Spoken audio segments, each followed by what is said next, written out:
Well, good morning, everyone. Welcome to this morning's study. A few less people here so far this morning, but where two or three are gathered, God is in their midst. And so we're going to pray together and then we will commence our study. Dear Father in heaven, thank you for the time that we have each morning to open your word. We pray, Lord, for one another. We know that the forces of nature sometimes can hinder people being here.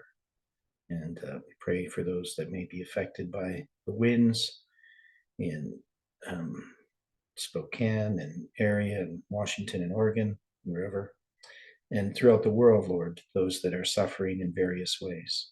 We ask for your angels' care and protection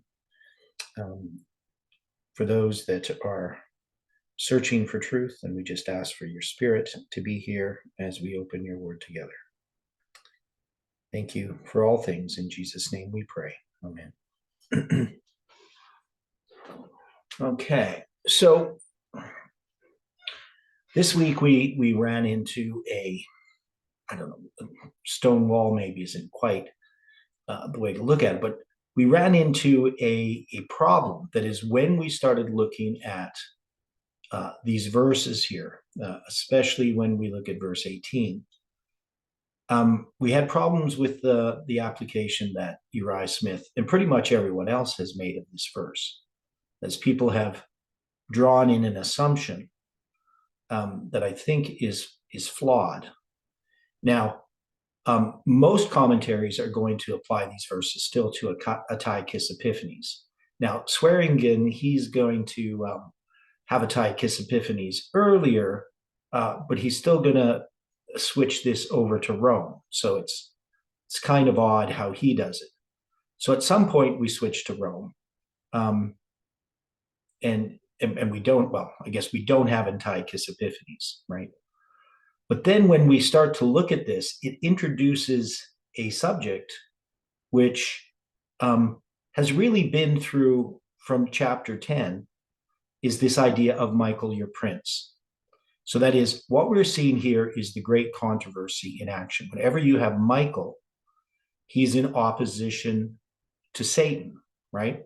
That's what it's basically a challenge. Who is like God, or one who is like God? That's what the name Michael means. And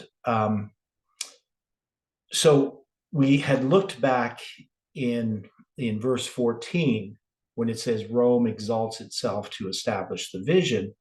One of the things that I had noted, robbers of thy people shall exalt themselves, that obviously they're not doing it on their own mind to establish the vision. That this vision that's being talked about here, which is the chazon, right, is this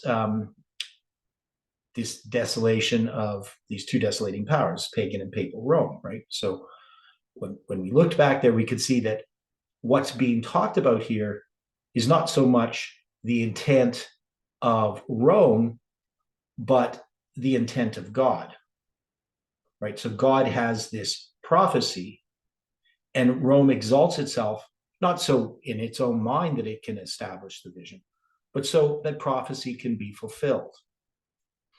Then when we dealt with Cleopatra, when it says, and he shall give him Julius Caesar representing the papacy in our time, but historically Julius Caesar, the daughter of women, Cleopatra, causing her ruin, that's corrupting her. That the question was, well, who was the he? And I suggested that this is actually a reference back to God. God shall give this. And the reason that he does this is the same reason that Rome exalts itself to establish the vision. Now, this is quite a different view than anybody has ever had on these verses. And then it does have an implication for how we apply it to our time as well. Then when we get to verse 18, when it talks about, the occupation of Egypt, so we apply that in our time to conquering of atheistic communism by the papacy. He's going to turn his face unto the isles. and we're just saying that this is Rome basically seeking to overcome peoples, multitudes, nations, tongues, right? That is the world, right? It's going to conquer the world. So originally the Isles refers to the Mediterranean basin, but here it's going to refer to all of these multitudes of people, and shall take away many. So we paralleled that with Daniel 11. I think it's, I always forget which verse it is, but near the end there, where it says shall take many, it says make away many, right? So this is a type of captivity. And then it says, but a prince. Now the King James says, but a prince for his own behalf shall cause the reproach offered by him to cease. Now, the offered by him and the for his own behalf, I don't see them as being in the text itself. So this is something where they're making an interpretation of the text in this translation.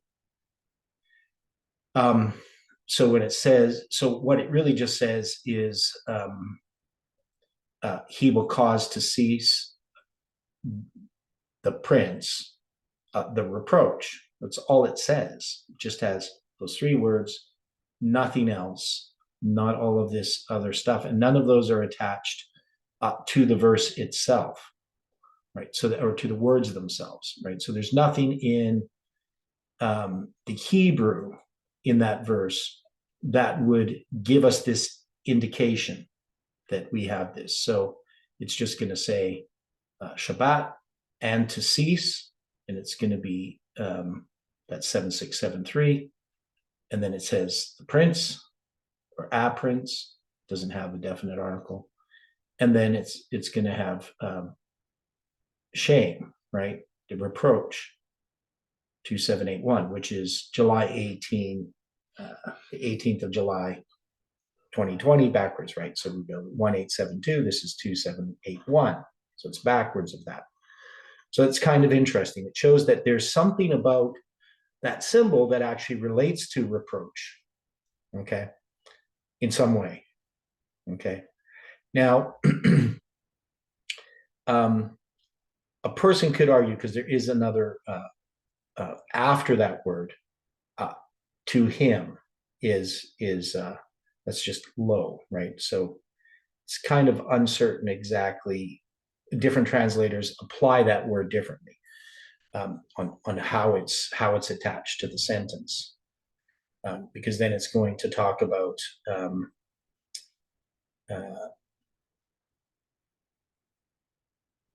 yeah. So this is however the reproach shall return upon him, right? So that's how it should be translated. So the reproach is going return upon him. And if we were to take that, if we were going to say that a prince, and if we put that as Michael, he's going to cause to cease the reproach, but he's going to have the reproach return upon him.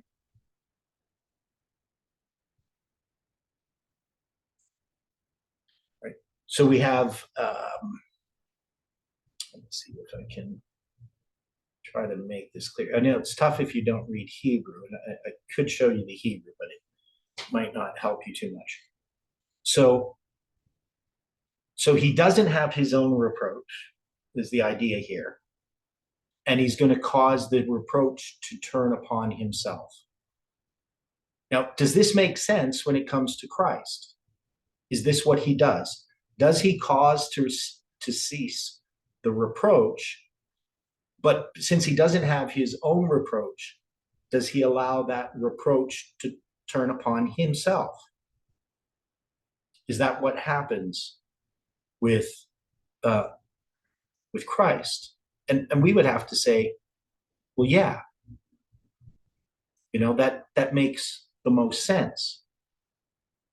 for this. But the question that we were asking is, why is Christ introduced here? Well, he's not really introduced here because Michael, your prince, if we take chapter 10 and 11 and 12 as all one vision, it's going to start with this issue of the great controversy. That is, Daniel is having this vision, this explanation being given to him because he's not really seeing things. He's not describing what he's seeing. He's just being told about what's going to happen, right? He's going to see in chapter 12, he's going to see some things, and he sees some things in chapter 10. But this is not something he's seeing. So he's not actually seeing this. He's just being told this. This is Gabriel talking to him, right? And so he talks to him about Michael in chapter 10, right? There's this great controversy. He's there when Darius the Mede, conquers Babylon. He's there when Cyrus gives this decree, and it's actually basically the day that that decree is issued, Cyrus's decree is issued, that he's given this information. So now that Cyrus has this battle between Christ and Satan over Cyrus's decision has been won. So Cyrus has made this decision to issue this decree and probably issues it at that time. So the 24th, whatever it is, which is the date again? Because he's going to fast 3 full weeks. So it's going to be, I always forget. I think it's the 24th day of the first month. Yeah, the 24th day of the first month. So since he's in Persia and he's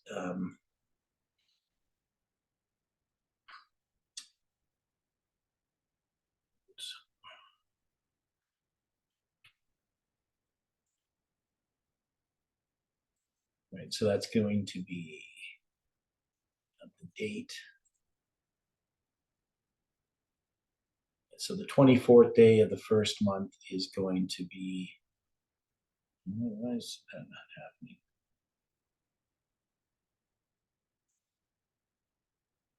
Oh, that's why. Hang on. I'm doing this wrong.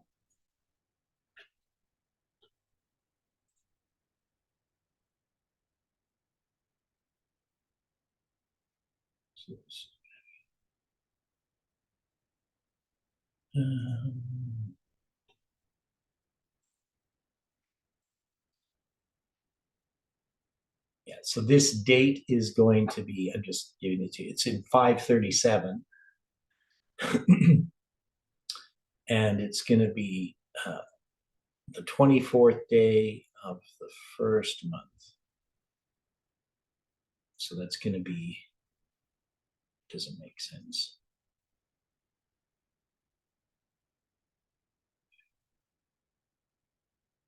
Something, I don't know what I've done here. 536, that's why. Okay. So it's 536. So because Cyrus comes to the throne in the fall of 537 and in the spring of 537. So on the 24th day of the first month, that's going to be April 23rd, 536. So that's when this vision is given.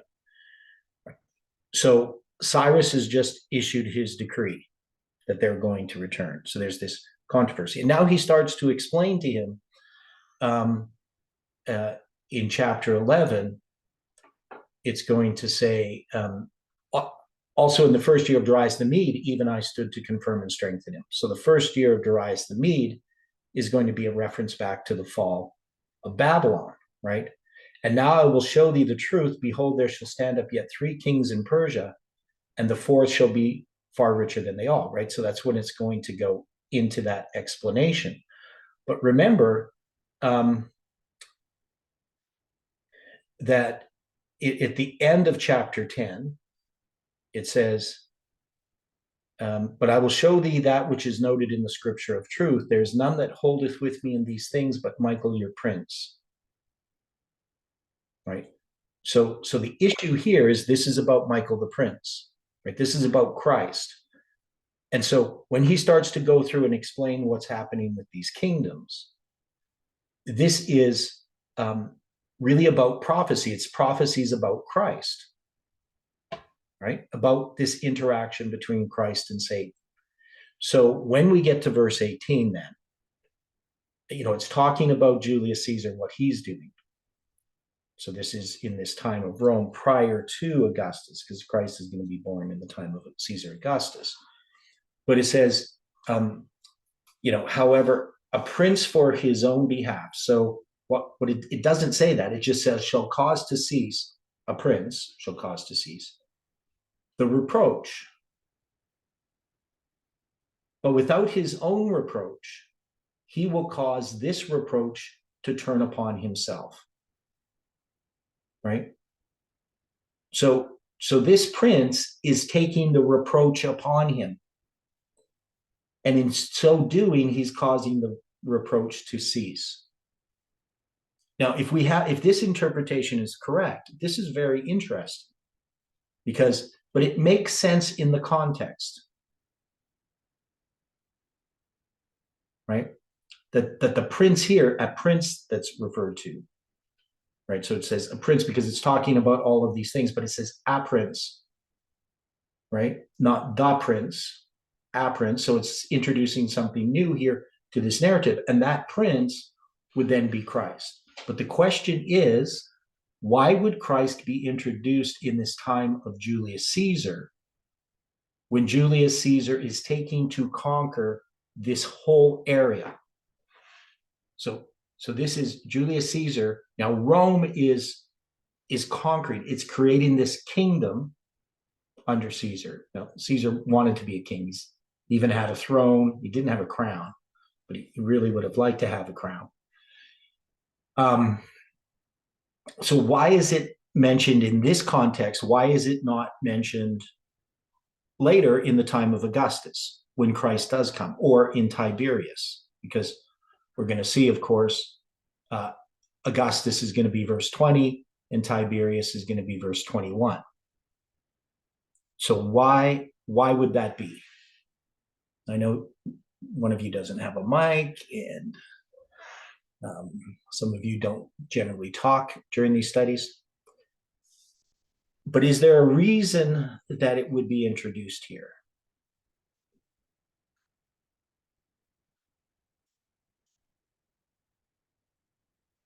So if we go back to this great controversy issue, we have this Michael being there at the time when Babylon is falling, right? Babylon is falling, Michael is there. When we have that transition, that controversy is raging in the mind of Cyrus between Christ and Satan over this decision that he has to make. Would we say that there's something about this history that would have Gabriel introduce Michael the Prince, his offering, his taking away of the reproach, and bringing the reproach upon him, upon himself? Because he's going to cause it to turn upon himself. That's the idea I get from the Hebrew. And I looked at this, like all different commentaries and different Hebrew dictionaries, looked at everything. And that to me is what's happening here. This is reflexive. So this prince, he's going to cause the reproach to cease. He doesn't have his own reproach. That is, he doesn't have any sins. He doesn't have any shame. But he's going to cause the reproach to turn upon himself. That's how he causes the reproach to cease. And it's introduced at the time when there is this transition. This is when really Rome comes into this history. Okay?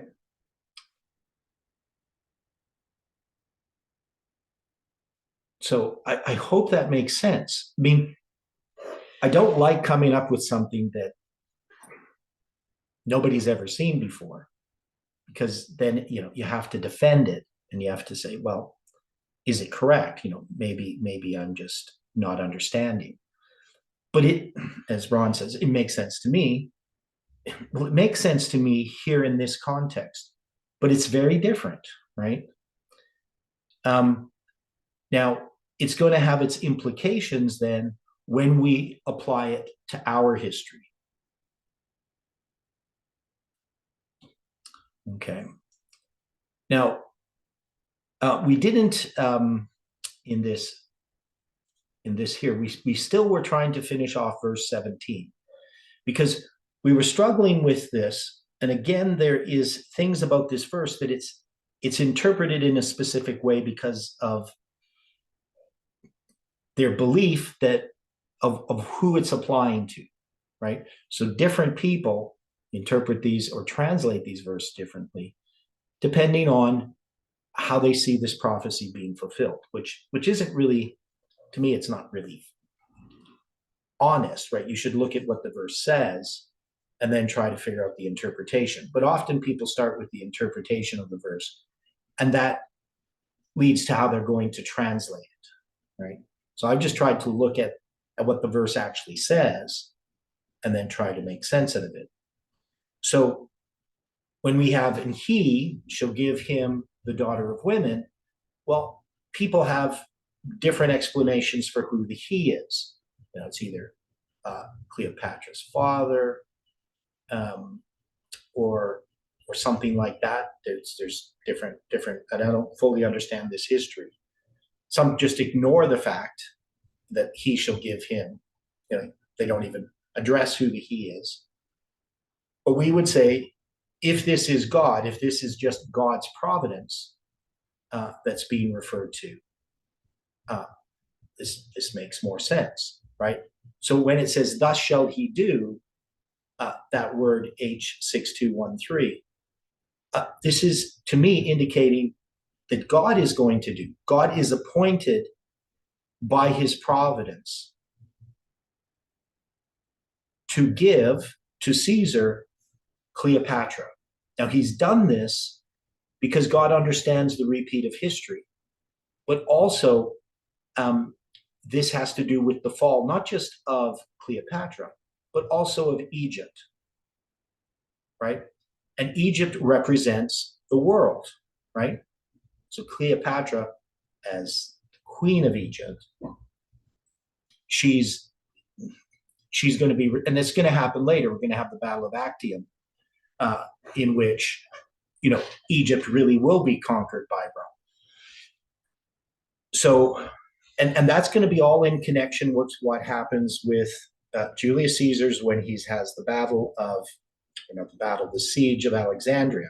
Basically, he's kind of trapped in Alexandria, and Cleopatra is going to be snuck in to where he is, and he's going to sort of settle all of these different issues when I believe it's her father dies and so forth. So there's a bunch of stuff that happens that I don't remember all the details. I get really confused with names, especially when they're like the same names. So you got all these Ptolemies, which one's which. And I'm sure other people do as well. But anyway, in this point, in God's providence, he's going to give to Julius Caesar the daughter of women. And this is a strange expression, right? This daughter of women. Why is it the daughter of woman, right? There has to be a reason why this expression is being used. And the idea is that it brings us back to the beginning where somebody is given in marriage. So this is a type of marriage that is happening between the papacy and the dragon power. But it's going to cause the ruin of the world. So this union between the papacy and wokeism, we could even use that term, is going to cause the fall of the world. Now it says, when she shall not stand, neither be for him. Now, on his side is not implied in the Hebrew in any way that I can see. So I just crossed it out, right? And I believe it's in italics, but So I just crossed it out. We don't need it. But she shall not stand. That word stand, this has to do with a kingdom that's going to rise, right? So Egypt here is not going to rise. Rome is the one that actually stands. And she's not going to be, that is, she's not going to exist for him, right? So there's nothing to do with Julius Caesar and Cleopatra not supporting him or anything like that. This is just the fact that Cleopatra is not going to exist, right? She's not, Egypt, which Cleopatra represents, is not going to exist. It's going to fall, right? Now, then we see that this happens, and after this shall he, so that's still going to be Caesar, the papacy, shall turn his face unto the isles. So in our history, it's the papacy. In this history, it's Caesar.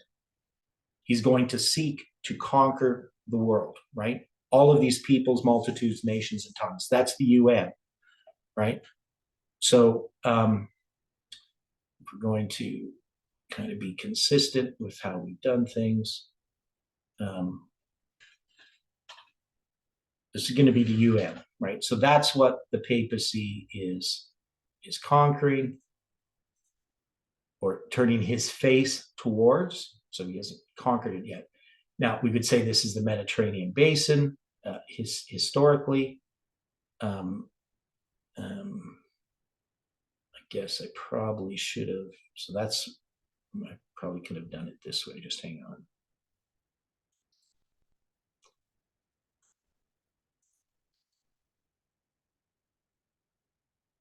So we got that.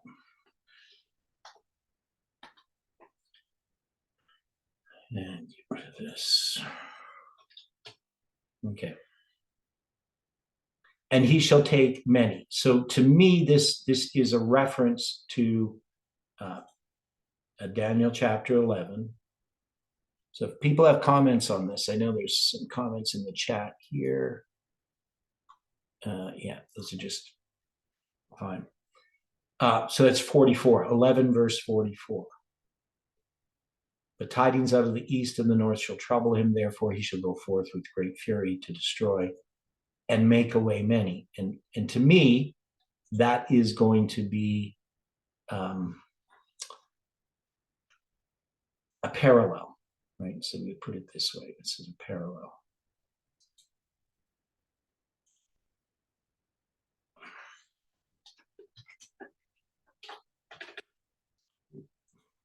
So Cleopatra is a representative of the Roman Catholic Church, right? No, No. she's representing Egypt, Okay. dragon power, right? Right. So that would be a church of paganism, right? Well, yeah, so it's the spiritual aspect of wokeism, right? Okay. Not so much the political aspect. She represents, Okay. yeah. So a woman represents a church. In this case, you know, you could say it represents the New Age, atheism, wokeism, you know, Gaia, whatever. You know, there's all of these different I can't think of the word, but all of these different philosophies, that secular philosophies, you know, astrology, you know, reading tarot cards, all of that stuff, all of that mysticism. That's what Egypt represents, right? In this context. So Rome is representing the papacy here in this application. Remember, we had the end of Greece. You know, Rome exalted itself, but now here, this is the papacy. You know, first prior to 1989, and then afterwards. And so we're in this time after 9/11 here in this context, right? Which I think, you know, we're going to start to see how we're interpreting this historically, and how we then apply it to our history draws us into our history. Now, So there's a lot that happens here that we're going, and then we're going to have the transition from pagan Rome to papal Rome being illustrated in this history as well, right? So we'll see how that fits in. And I only have some sketchy ideas, but I can already sort of see ahead as we've gone through this to sort of see where we're going to get to, right? Because one of the things we saw when we looked at, Persia is we saw, the presidents of the United States, same when we looked at Greece. And now we're going to have that same thing happen when we apply it, these next verses to our history. It's going to be talking about what's happening in that period from 1989 to the Sunday Law. And it's going to deal with these presidents, which we've already understood about these verses, right? So this is not something new, but we have now put this in a little bit different, or maybe not different, but a clearer context within our lives than we had in the past. So this making away many. But it's one other question, Theodore. Yeah. You got Caesar being the papacy, right? Yeah, because Rome is the papacy and Caesar is he's sort of, see, Caesar is making himself a king. Right. Understand this history. I mean, he's going to get a golden throne, and his name does mean a king, right?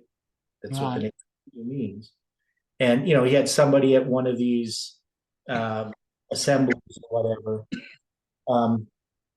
Are you a king or Caesar or something like that? And he says, not a king, but Caesar or something like that. I can't remember how it goes, but there's a pun there dealing with king and Caesar because they're the same word. And and it sort of insulted everyone. And he had actually planted this person to say this, according to historians. So Caesar wanted to be a king, right? And the papacy wants to be a king. It wants to rule the world. So what Caesar is doing parallels what the papacy is doing in our time. So that's simply what it is. Okay. So now we have introduced Christ, and we can see then why Christ is introduced here, because we have this person who wants to be a king, Caesar, but who's the King of Kings and Lord of Lords? Christ, right? And he's going to be illustrated in contrast to Caesar, right? That is, Christ is in contrast to the papal spirit. And that's why I think he's introduced here. It's a contrast of characters between Caesar's aspirations and what Christ is doing, what Michael, your prince, is doing. And this to me makes perfect sense. So this reproach offered by him to cease, this reproach to cease, right? So we're going to say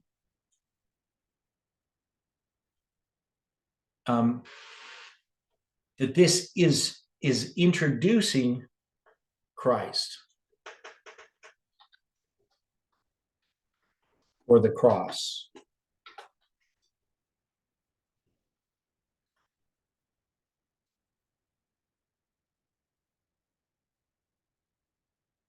So without his own approach,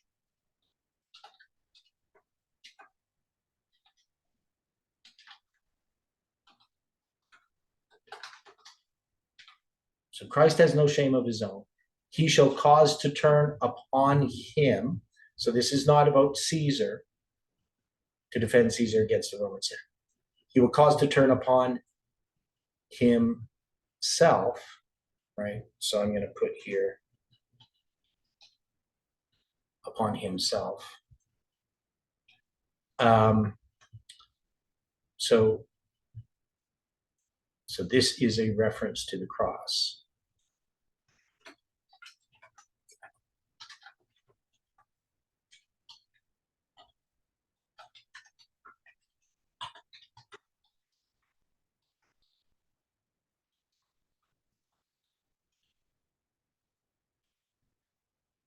Okay, so that's what happens there. So that's verse 18. So then when it says, then he, Caesar, shall turn his face toward the fort of his own land, that is going to be Caesar, right? So, if we look at this, I'm going to just break this up differently because I think the idea.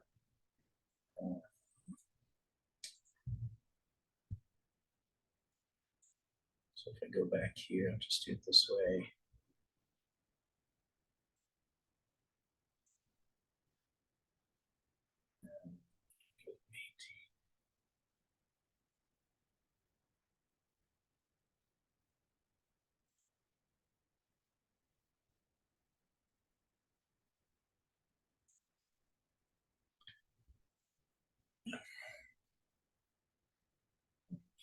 This, just put this all into one section.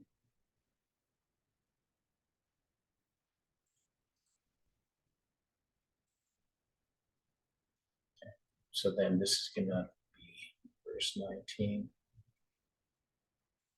Look at this.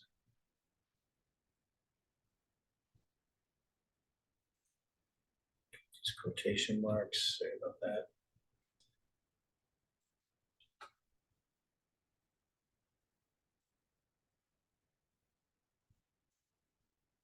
So I'm just adding verse 19 to this section, just because that's where I think the division should be. Let's see right here.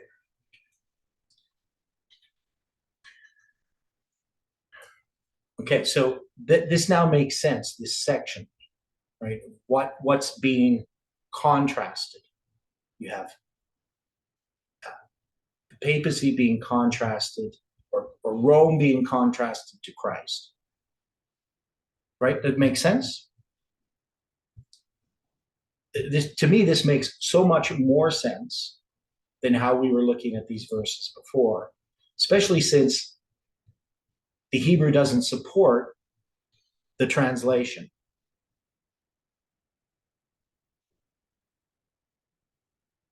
So you see everything that Rome is doing. It's seeking to take over this whole area to create this empire. Caesar himself seeking to be a king. But you have Christ. He doesn't have any reproach, but he's going to cause the reproach to cease by taking it upon himself. So quite a different attitude than Caesar. Okay. So I hope people are happy with that. Now, we still have to make applications to our time here, to the present situation. But I don't know if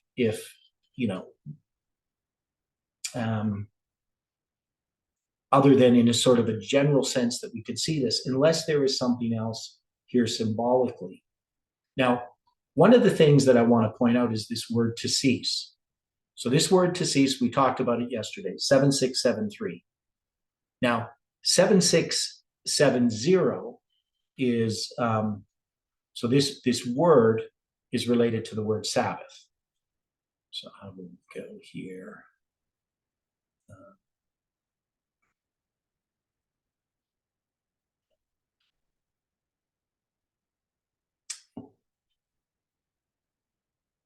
Okay, so I'm going to do it this way.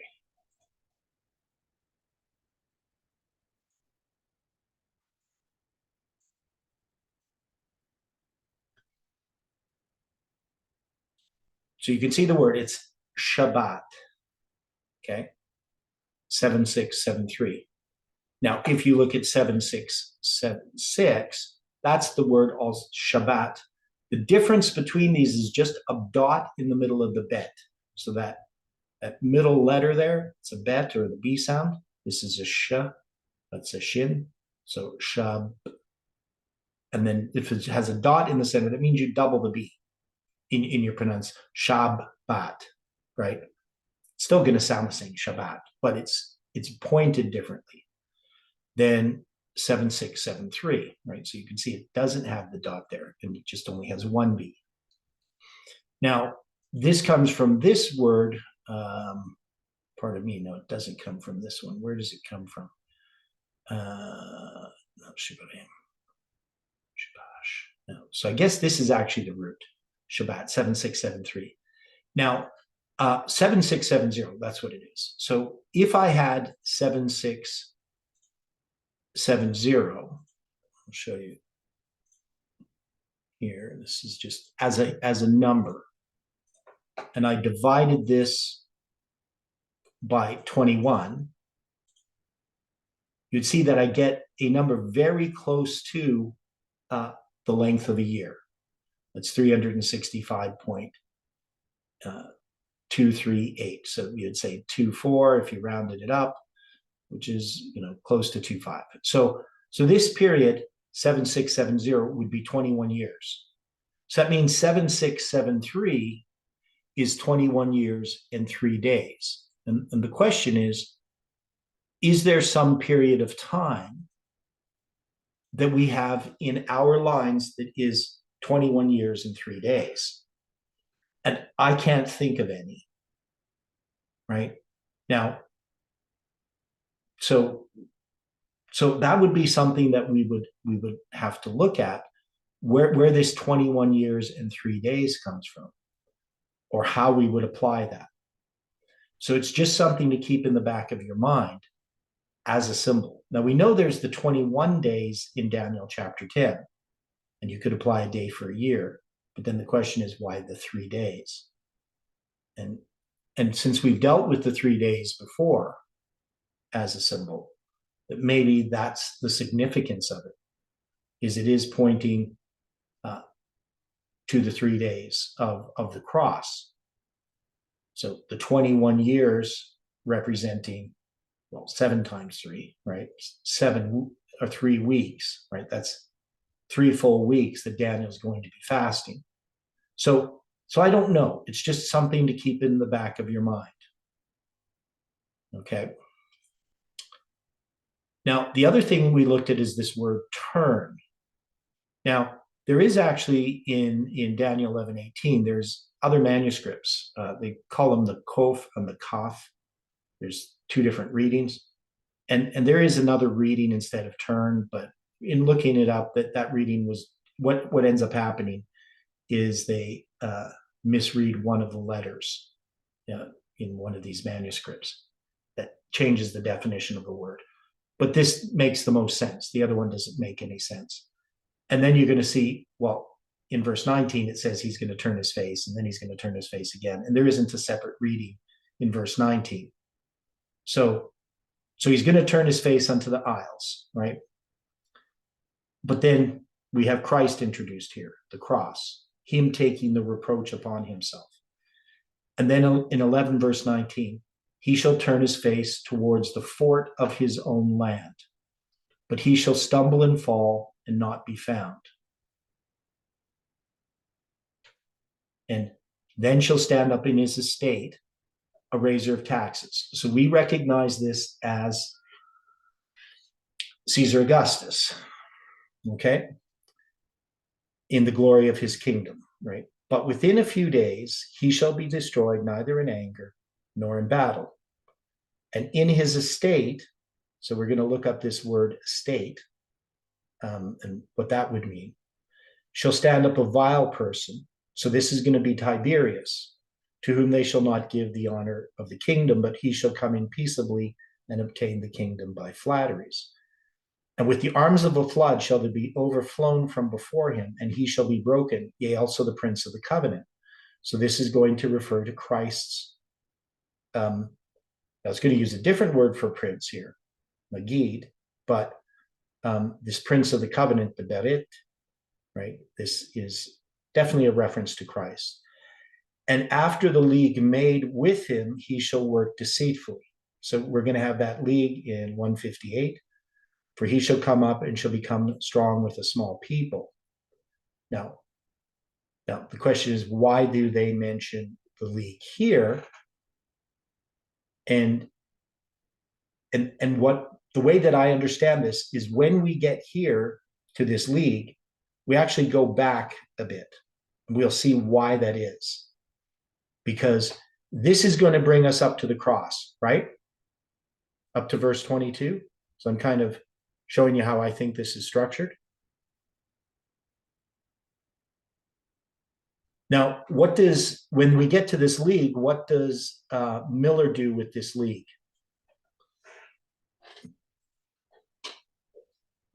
What is this next section from 23 up to, whatever, wherever you could, I guess, to the end of the chapter? What is that section going to be addressing? Wouldn't that be the league between the Jews and the Romans? Yeah, okay. So Miller takes that and he connects that league to the end of pagan Rome, right?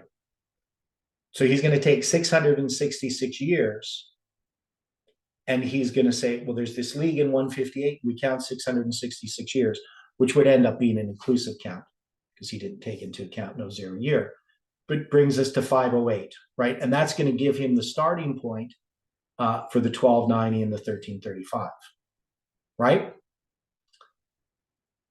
So I'm saying that when we study Daniel chapter 11 and we get up to verse 22, we're finished that section. Whatever's being discussed there is accomplished, right? Because this is bringing us up to the cross, to it actually being acted out. We get to Julius Caesar, we have the cross introduced, right? Then it's going to talk about what Julius Caesar's going to do, and that's going to end in his end, right? He's going to be killed, and then you're going to have Caesar Augustus, and then you're going to have Tiberius, right? And in the time of Tiberius, you're going to have Christ being crucified. Well, I was wrong about the league then. It ain't got nothing to do with when the Romans. No, it does. That's what I'm saying. Is now it's going to go back. Oh, So okay. I just trying to figure out where I went. I didn't know whether or not I was right or not. That's what I was so asking. now we're going to go back. We're going to go back. So this brings us up to the cross, right? It brings us up to 31 AD, to the Prince of the Covenant. So basically the covenant week. So it brings us up to 34. But then we go back. So we go back now to this league. So it's going to deal with Rome in this, not so much, the Caesars and so forth, but just Rome as a power, right?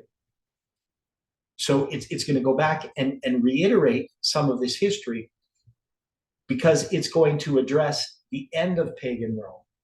And the end of pagan Rome begins with this league, right? The 666 years. Now we know there's 3 periods of 666 years. So we have a period of 666 years that that actually connects Leviticus 26 and Deuteronomy 28, the siege of Jerusalem, where Jehoiachin is taken captive, the 666 years prior to the siege in 70 AD, where the temple is destroyed. And so we've gone through that. Then there's 2 other periods of 666 years. One from 158 and one from 129 or sometimes 128. Depends on how you see it, when you have Judean independence. And that one, the one that Miller had, the only one he had was 158 to 538, but there is one from 129, or pardon me, his was to 508. There is from 129 to 538. So there's these 3 periods of 666 years. But here is introduced this first period. This is the period, and when we go through this, it's going to bring us to the taking away of the daily. So we count from this league in 158 to the taking away of the daily before, that's going to be verse 31. So these verses here are addressing that history, right? So in here, when they shall take away the daily and shall place the abomination of make it desolate, the taking of the daily, the taking away of the daily, the Natan. Let me see the daily. Where is it? Setting up. That's going to be this one. Placing. That's Natan. The taking away is the Sur. Okay, so you have Sur and Natan in contrast to each other. And that's going to be 538. So you have 508 and 538 both mentioned here. in verse 31. But that's what these verses are covering. Okay, so we're going to look, I'm just looking ahead of how I believe that this is structured. And any comments on that?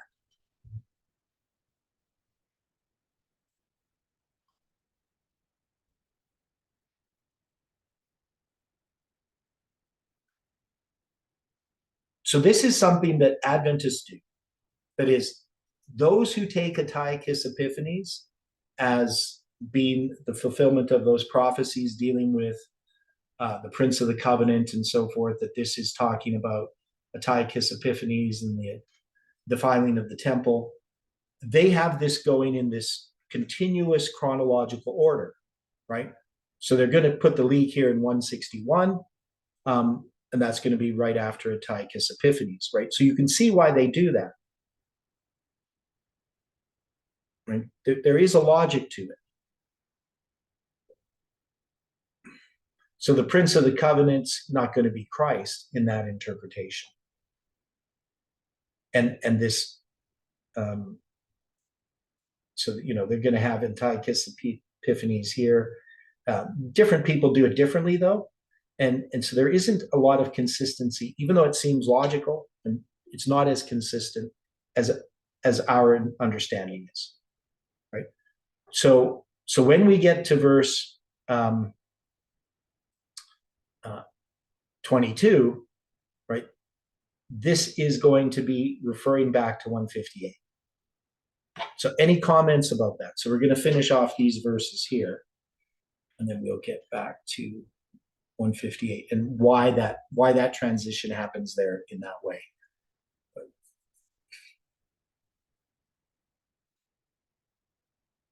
Dwight, does this make sense to you?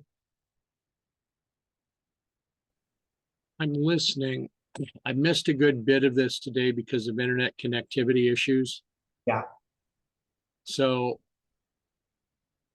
what we did establish is that this idea that this prince that takes this reproach upon himself is Christ. Okay. And then what we're showing is there's this foreshadowing of what's going to happen in verse 22, right, with the crucifixion of Christ. Okay. But it's introduced here at the time when Rome is seeking to become this world power, that it's wanting to take over this whole area, all of the Mediterranean, which to them is really the world, right? All right. Okay. So it's at that time that this prince, who is Michael, it's referring to now that Michael is basically the one who is Christ. So now when he shall turn his face towards the fort of his own land. So this is when Caesar goes back to Rome, right? And he's going to be assassinated. So that's what verse 19 is going to address.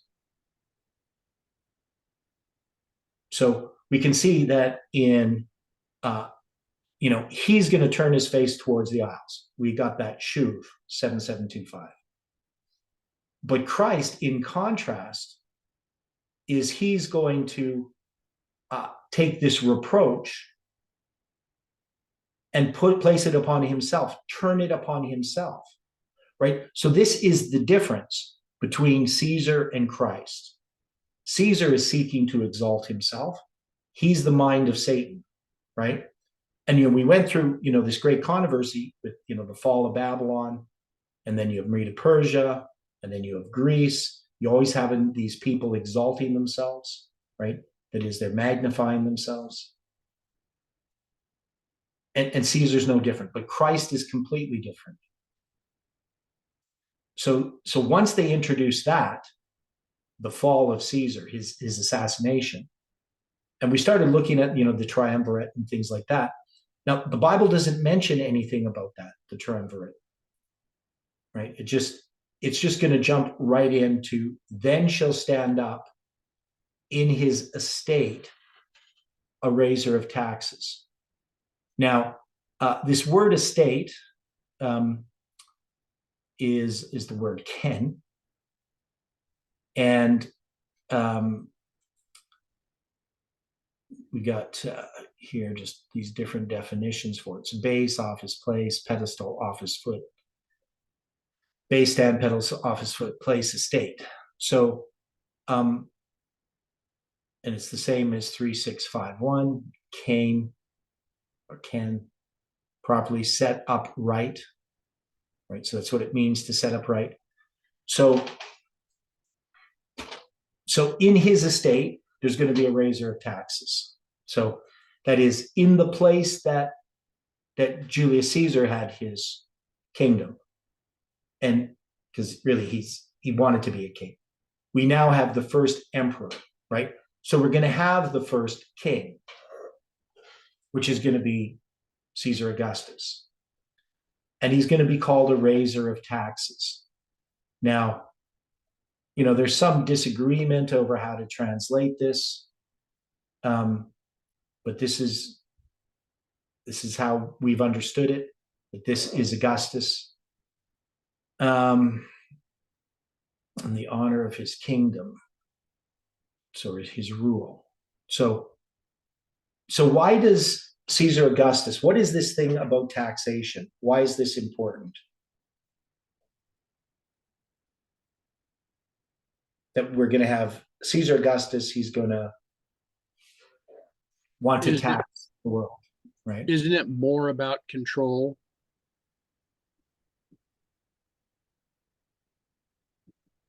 Okay, control, yes. Because this is the glory or the honor of his kingdom. That's why he stands up in his state, a raiser of taxes, in the glory of the kingdom. Glory is just the honor of the kingdom. But within a few days, which is kind of interesting, he shall be destroyed, neither in anger nor in battle. Right? So how does this apply to Caesar Augustus? So we'll read what Uriah Smith says. So Octavius succeeded his uncle Julius, by whom he had been adopted. He publicly announced his adoption by his uncle and took his name. He joined Mark Antony and Lepidus to avenge the death of Julius Caesar. The three formed what is called the triumvirate form of government. After Octavius was firmly established in the empire, the Senate conferred upon him the title Augustus. And the other members of the triumvirate, now being dead, he became supreme ruler. So he's going to be the first emperor, right? He was emphatically a raiser of taxes. Luke, speaking of events that took place at the time Christ was born, says, "It came to pass in those days that there went out a decree from Caesar Augustus that all the world should be taxed." Luke 2, verse 1. The taxing which embraced all the world was an event worthy of notice, for the person who enforced it is certainly a claim above every other competitor to the title of a raiser of taxes.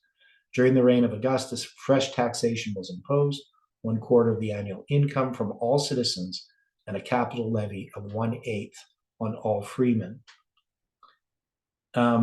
Okay, so we're familiar with this idea. Now, this taxation, first there's a census that has to be done, right? So we know that the reason that Mary and Joseph went to Bethlehem is it had to do with the census connected with the taxation,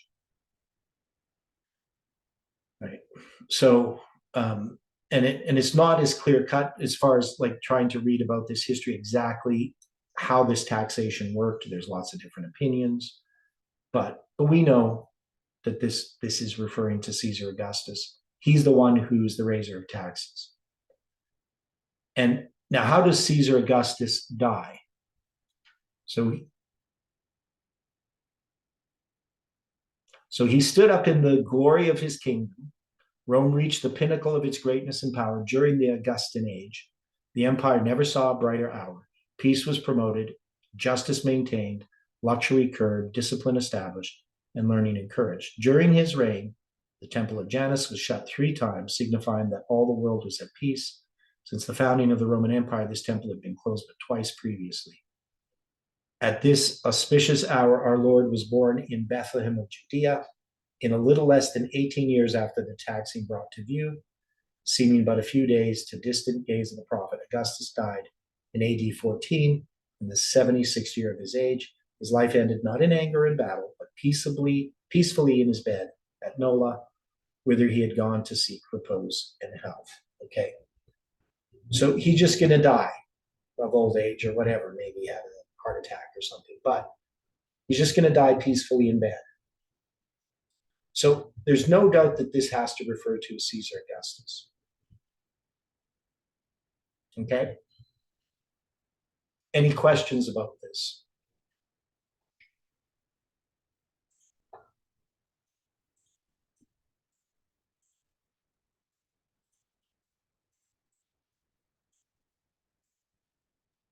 Not right now.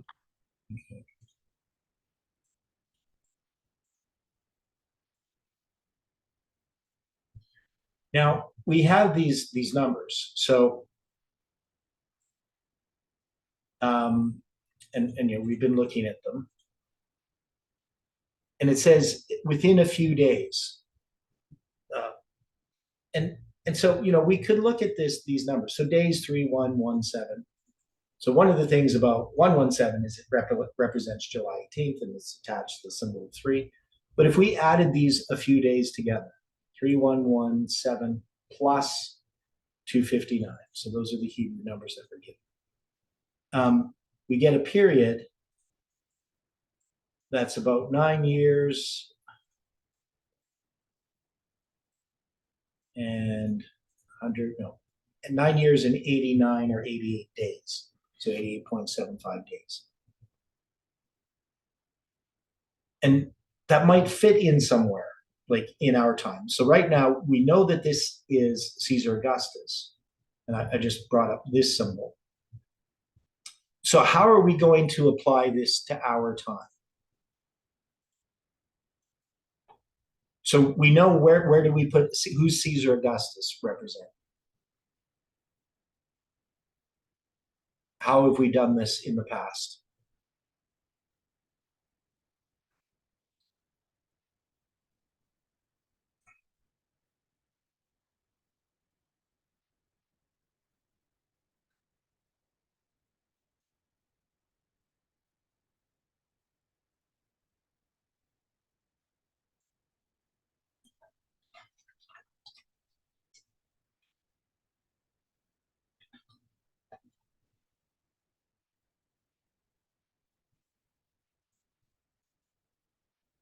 So Caesar Augustus represents a president of the United States. Which president?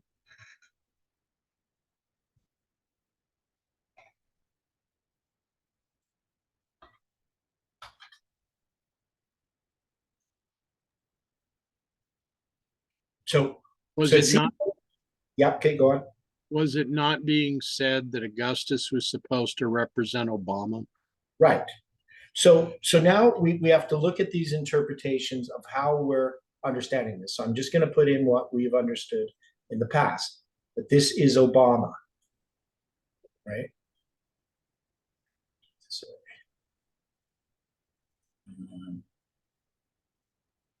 okay. So we're now going to line these up with these presidents of the United States, because this is what Jeff had done, right? So Caesar represents Obama as a raiser of taxes. Okay. Now, Okay, but no, wait a minute. The portion where you're putting Obama. oh, pardon me, that's the wrong spot. Never mind. Right. Yeah, got to go here to Augustus. Right. Yeah. Sorry. I know. I wasn't. Okay. There. So in other words, what you would have the estate raiser of taxes where you're going Caesar Augustus equaling Obama. Right. Caesar Augustus. Yeah. So we have Julius Caesar. He represents the papacy. Right? That's how we've done this. So this here, so we would still say that this is the papacy.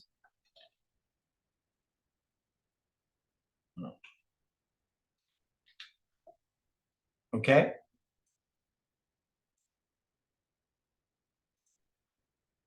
But would we say that the papacy is going to stumble at this point in current history?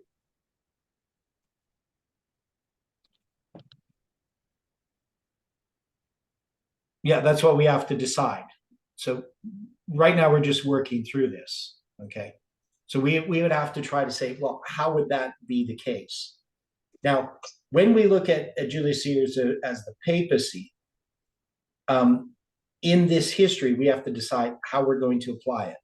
Now, we could apply it to John Paul II, right? Because through this history, we just put in the papacy. But we know that there's going to be Pope John Paul, but then it's going to switch to these other popes. And so we would have to decide, is this just the papacy in a general sense, or is it referring to a specific pope in our history? Because then we have to apply when this is. So, and the question is, could Caesar Augustus be in the estate of the papacy, right? So that's where we're having this problem. So, but I'm just saying that's how we have done that. And now we have Augustus, he's going to be Obama. Can we do this? Or do we have to interpret Julius Caesar as representing something else in our present time? Right? Because this is literally going to be about Julius Caesar, right? But how would we apply this? That's the question. So you're asking the right question. What is this stumbling and falling of Julius Caesar's? How would that apply to us? Now, it could be that once you get to Julius Caesar, this would refer to the papacy ending, right, in the end. But then when you get to Augustus, it's going to be addressing the presidents of the United States, or maybe not, right? So, but we're looking at how we've been interpreting this, and how Jeff then interpreted Augustus. Now, what did Jeff do with Julius Caesar in this section? Like, he's going to have Augustus,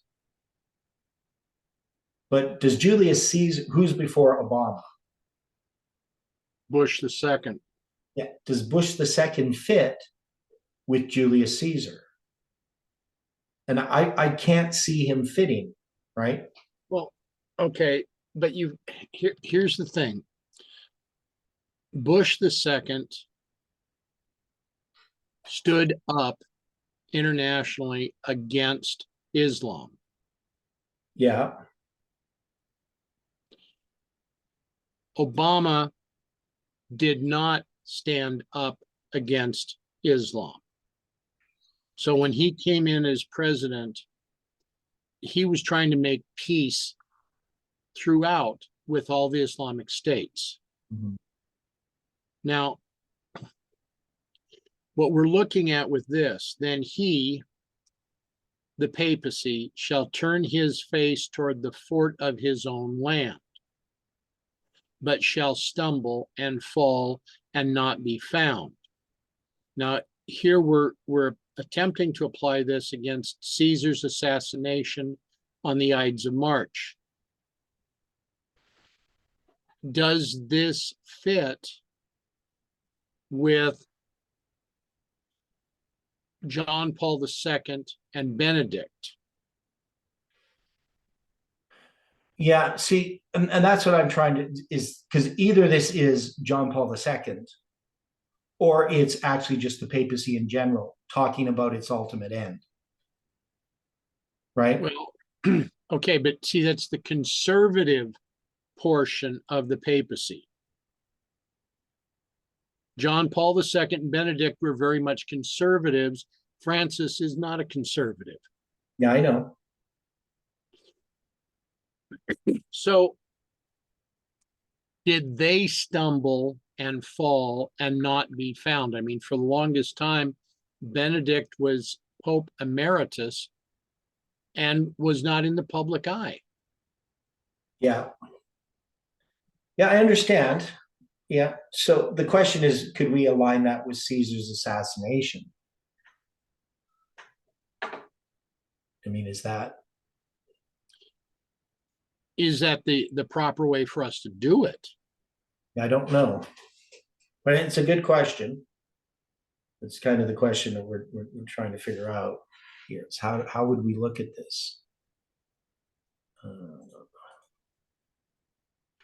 It's just that we've had, Julius Caesar representing the papacy in just a general sense, right? Not a specific pope.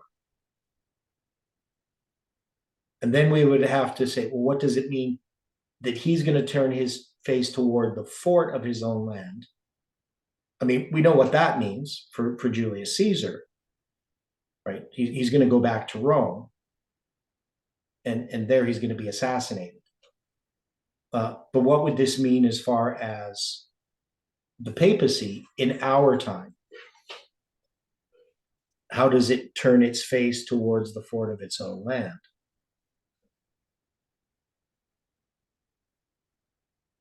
Now, so one of the problems I have here is, we put the fort of his own land, that's H776, and we say it's Rome. Now, the word land, we can see that it's got this number that's close to 777. And we know that the Soviet Union, from November 9th to December 25th, is 776 days. It's only 777 inclusive days. In our line, the 777 from November 9th, 2019 to December 25th, 2021 is 777 days, right? So I look at this 776 and I say, well, it somehow usually refers to that period of time of the Soviet Union that it falls.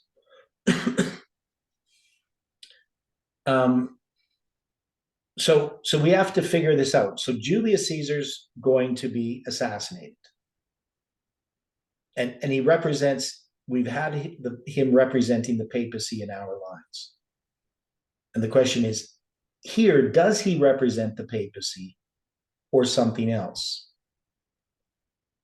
Because at this time, Julius Caesar, he becomes king, and he represents this spirit of the papacy. But what specifically would he be representing in turning his face toward the fort of his own land, before we can even look at what does it mean that he shall stumble and fall and not be found? Right? So if the papacy is turning his face toward the fort of his own land, how would we see this in our time?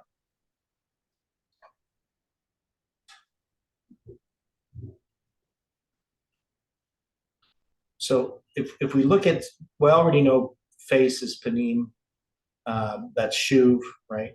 So it's just going to be simply in the Hebrew. I'm just looking at the forms here. And yeshub, right? So that's just, he shall turn or return. Panim, right? So that's face. And two, it's got a lamed in front of it. So that just means that's the two or against. Matzuz. How do you pronounce that? Matsuzi, it's actually, so that means his fort. So he's going to return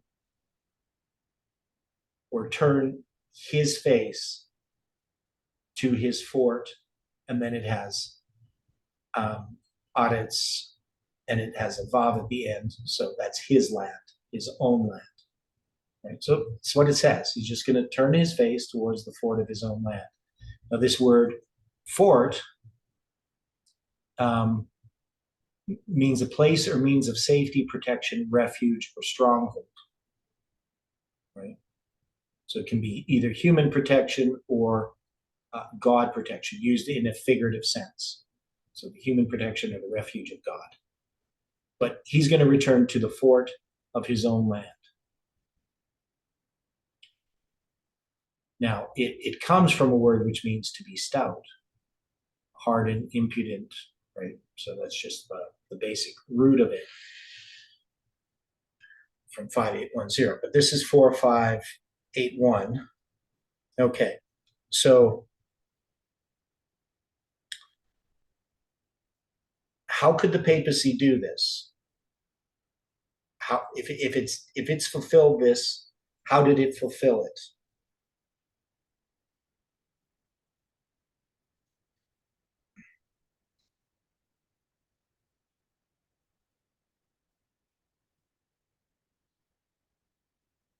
And see, we have to remember this narrative, the way that we're looking at this narrative here and how we're interpreting this.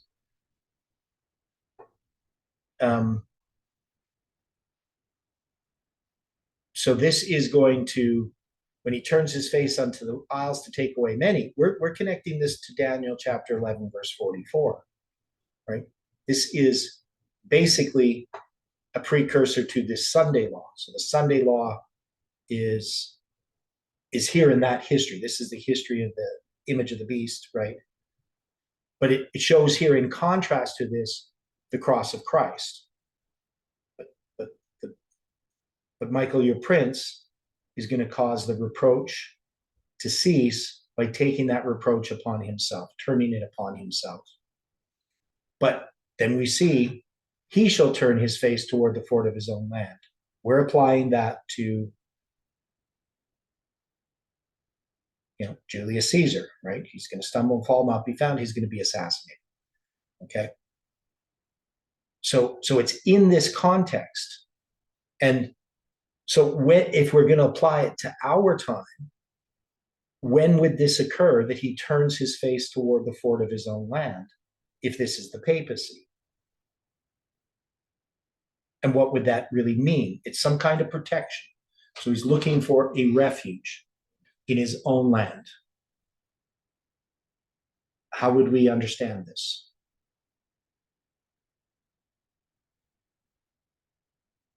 Can we make an application of this to the papacy in our time somewhere?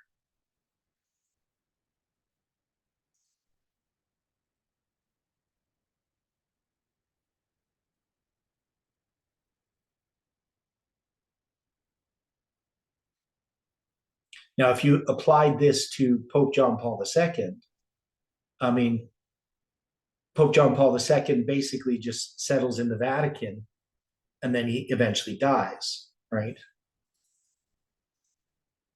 But I don't know if it follows, verse 20 follows that. Then shall stand up in his estate the raises of taxes, Obama. And why in his estate?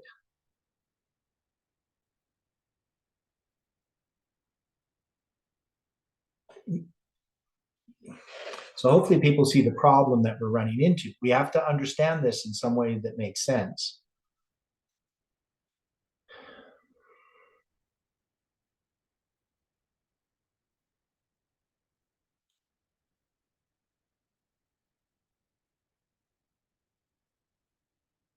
Any ideas?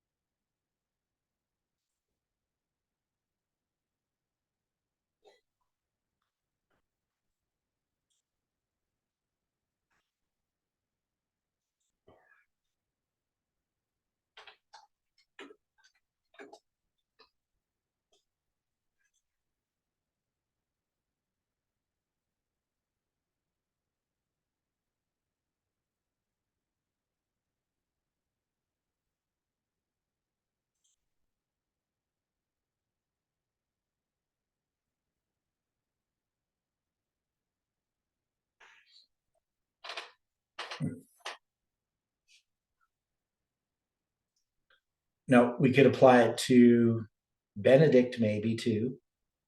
I don't know.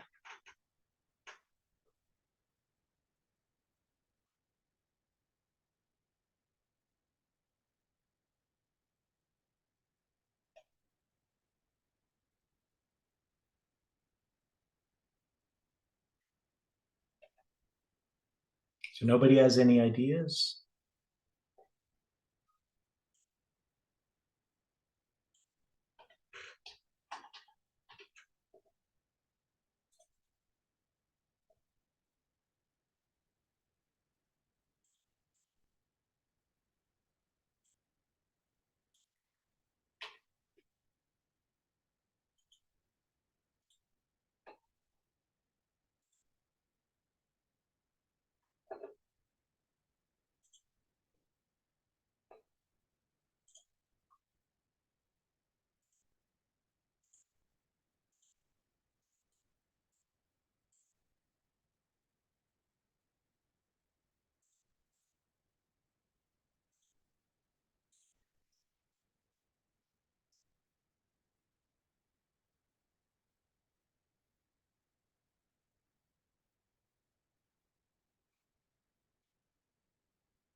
Now, with Pope Benedict, the period of time in which he is Pope is from April 19th, 2005. So, and how do they count the Pope? So I guess they have to have that vote and everything, right? So you're going to have, Pope John Paul II is going to die on April 2nd. And then 17 days later, Pope Benedict becomes Pope, 2005. And so it's a period of 7 years and 200 and some days.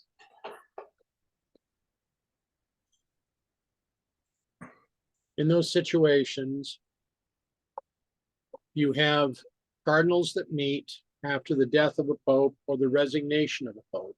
Yeah. They go through an election process, and whatever time it takes, it takes. Yeah, however long. So yeah, so he's going to be Pope. Benedict is going to be Pope for 7 years, 314 days. Well, you could be 315, depends how you want to count it. Now, that period of time between April 19th, so that's not counting April 19th, and February 28th, 2013, is a period of 2,871 days. So it'd be just a cardinal count of 2,872. But the time between those dates, 2871, we have all those digits of July 18, 2020, right? It's kind of interesting. Right. Okay. And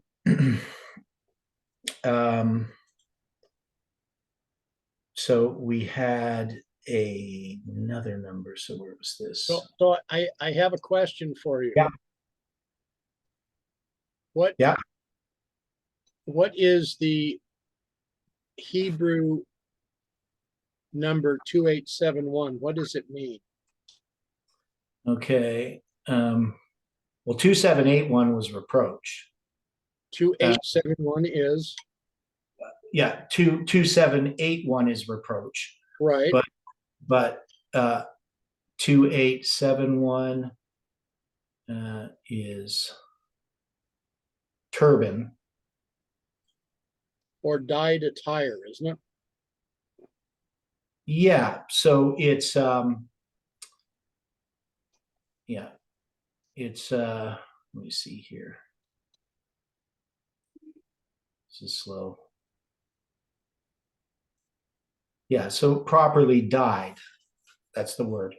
That is a turban properly of colored stuff, but dyed attire, right? And this form is just the passive participle of tabul, right? And in the Greek, it's what?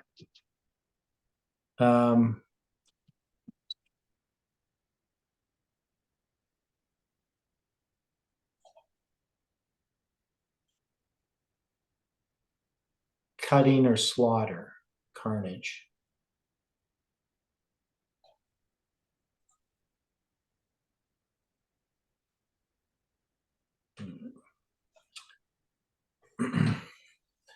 But usually I use the Hebrew one when I'm dealing with the Hebrew text, but I guess I'm asking the question that is it possible that those that we've been looking at in the Hebrew are giving us pointers toward the historical situation, and those in the Greeks are giving us pointers toward our situation currently?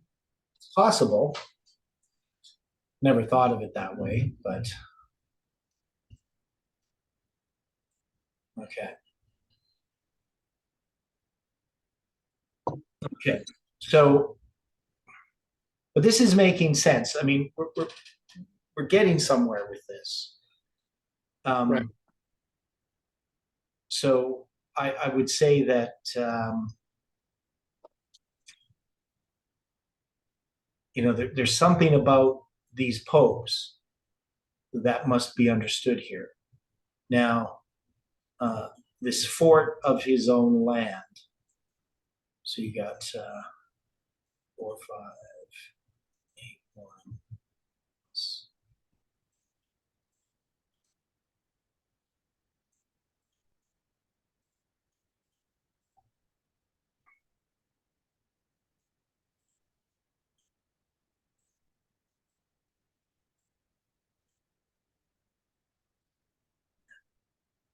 So I think what we could look at here is something to do with the papacy, with the popes, their length of their reigns.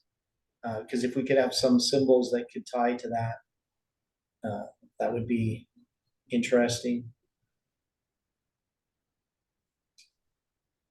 This verse itself, it has the symbols of 9/11 in it. It's 11/19. So there is something to be said about that. The whole verse itself, if we look at the lexical sum, is 37091. So that's a pretty long period of time. And if we put it into time, it's going to be like 101 and a half years. So I tried doing something with that.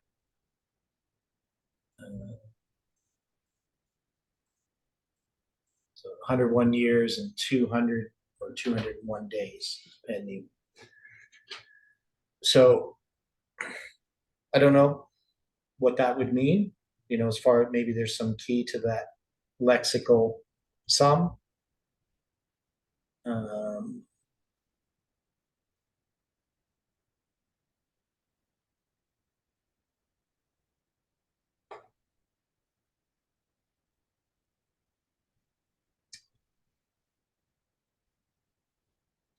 It's the 22,056th verse.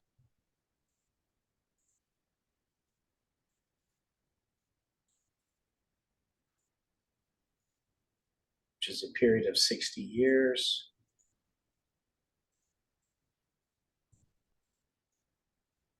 And 141 days.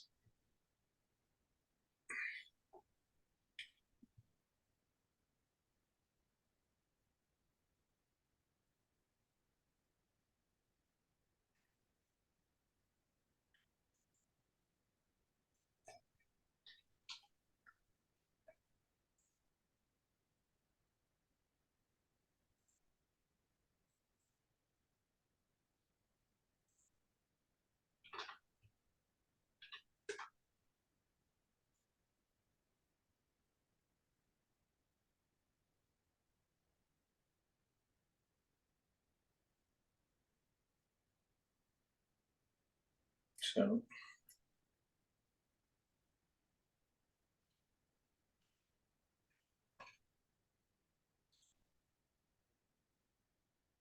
any final thoughts on this?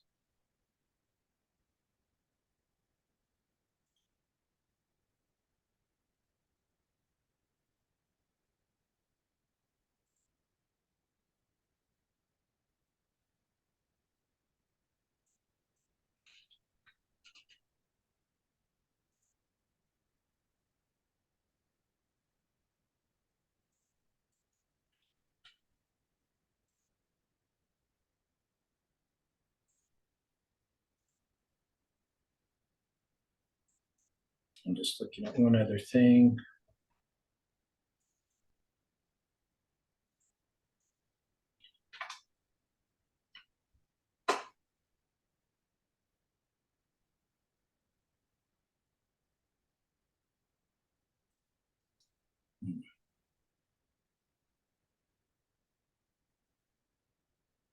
Little thing I noticed here. If you go to Daniel 12, verse 1. At that time shall Michael stand up, the great prince, which standeth for the children of thy people. That verse is going to be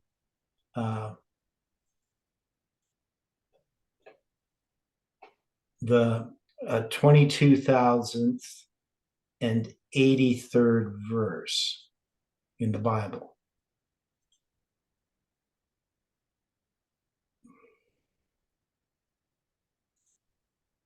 Now, we're going to have our camp meeting that we had because we were talking about the camp meeting. I'll go here. Right, so that's when our camp meeting began, the 24th of July, right? So we had dealt with some of those numbers. Now, if I count back from that date, 22,085, oops, did I do that right? Now that goes to 2 days before I'm born.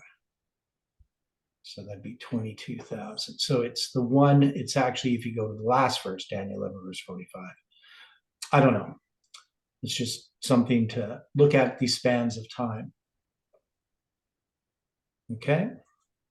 So let's close with prayer. Dear Father in heaven, thank you for the study this morning, and pray that you can bless each person in their time today. Thank you for helping us to see Christ in this prophecy, and we pray that he can be in our lives. Help us to follow and serve you, we pray in Jesus' name.